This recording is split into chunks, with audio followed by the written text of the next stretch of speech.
Hot dogs! Hot dogs!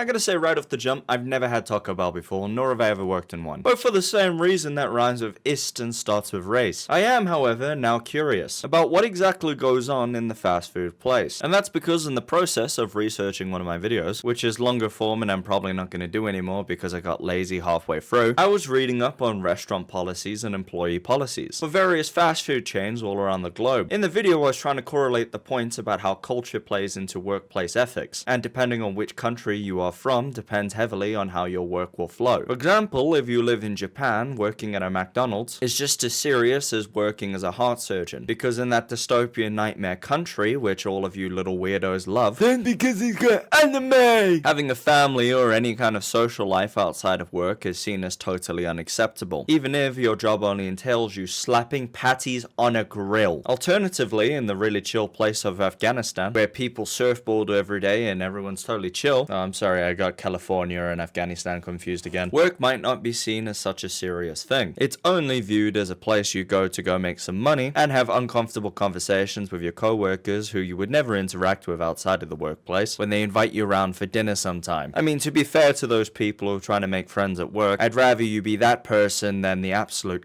who walks into a workplace and says, "I'm not here to make friends." Whoa! Ashley, you're such a badass. I'm sure this attitude of treating everyone around you as some sort of object is gonna get you very far. You know, me and the rest of your co-workers, we're just here for a good time. Not because we're obligated to, so we don't starve and die on the street. I'm sure you're a super chill person with a really cool life outside of this building, where we're all trapped inside making minimum wage doing grueling work. I really respect you. Thank you. Fuck your family, fuck your grandparents, and fucking die. If you're that person, shape up and ship out. If I walk into work, bro, I want my experience to be Vaseline on the arse. I just slide right in and slide right through. You know, because I have this crazy notion of the fact that I'm an adult, and I have my own life, and I'm only at the workplace to begin with out of obligation, just like everyone else in the damn building. This is starting to cut a little deep now. Tangents aside, through my research, I discovered quite an interesting little phenom. Or rather, an interesting little story that tickled my pickle in just the right way, because it's right up my alley, and if you are subscribed to me, I'm sure it's up your alley too, as well as it being up a former manager of Taco Bell's alley, both literally and figuratively, because she got busted by one of her employees in the overall Taco Bell food chain for hosting group sex parties within the restaurant. You didn't mishear that. A manager of a California location of Taco Bell is a dirty whore. This incident allegedly,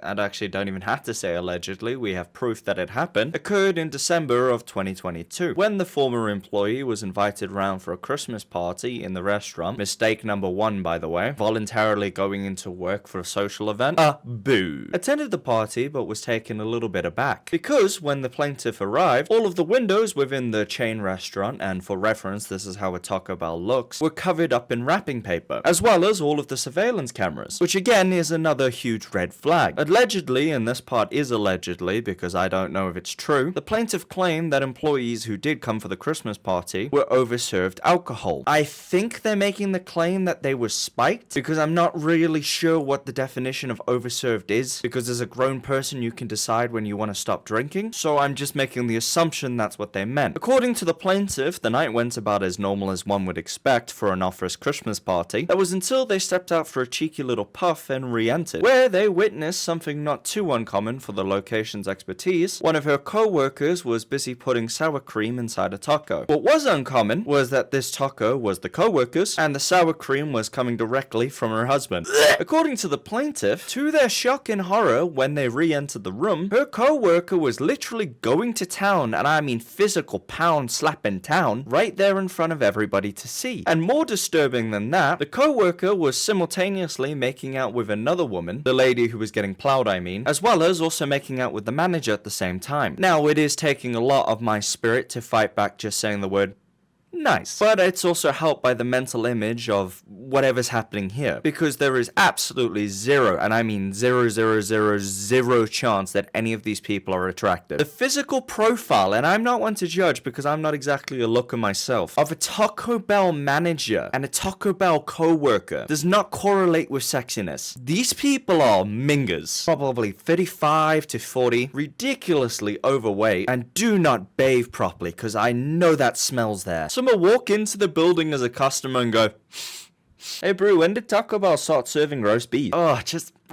Swinger couples are like ugly enough, and I say that with all of the offense. But fast food chain worker swingers, diabolical. However, it only gets worse, my friend. Because of the plaintiff being in such a state of shock, she ran outside for air before realizing she forgot some precious cargo. Our plaintiff had made a beautiful special bowl of guacamole in her own personal Tupperware, and for whatever reason, far be it for me to say that she's off her head, she decided she couldn't leave that critical £2 worth of plastic behind. So when she went back into the place, imagine her shock in not only seeing those horribly grotesque stretch mark oily covered bodies mashing together, but now two of the members of that threesome were throwing up, one into her guacamole bowl and the other into a trash can. Oh my god. Now you might want to be hopeful and say that these people probably stopped making a mushy pile when they all threw up, but let's be realistic about this here, guys. The type of people to have a threesome in a workplace and plan for that threesome by covering windows and security cameras aren't the type of people to give up when the chips are down. So this is my own horrific speculation. Probably directly, not even taking a sip of water after throwing up. It's right back to making gravy, baby. His daddy's a little squirrel,